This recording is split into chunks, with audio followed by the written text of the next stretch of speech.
बहुत प्राचीन समय की बात है, जब हिमालय की एक गुप्त गुफा में भगवान शिव गहन समाधि में लीन थे।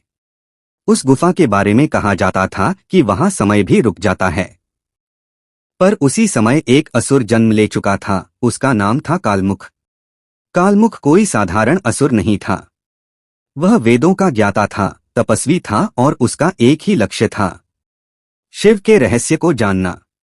उसने वर्षों तक घोर तपस्या की, न भोजन न जल। अंततः उसकी तपस्या से प्रसन्न होकर महादेव प्रकट हुए।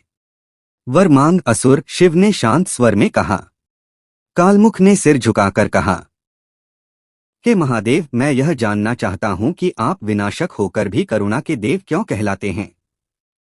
शिव मुस्कराए पर उत्तर नहीं दिया। उन्होंने कहा, इस रहस्य को जानने के लिए तुम्हें मृत्यु के द्वार तक जाना होगा। अचानक धरती कांप उठी। गुफा अंधकार में डूब गई। कालमुख स्वयं को एक ऐसे लोक में पाया जहां न प्रकाश था न छाया। वहां उसे अपने ही भय, क्रोध और अहंकार के रूप दिखाई दिए। एक आवाज गूंजी, यही असली असुर है, बाहर नहीं भीतर। कालमुख भयभीत हुआ। उसने समझा कि वह जीवन भर देवताओं से नहीं, अपने अहंकार से युद्ध कर रहा था। अचानक शिव पुनः प्रकट हुए। उन्होंने कहा, जो अपने भीतर के असुर को जीत ले, वही देवत्व को समझ सकता है।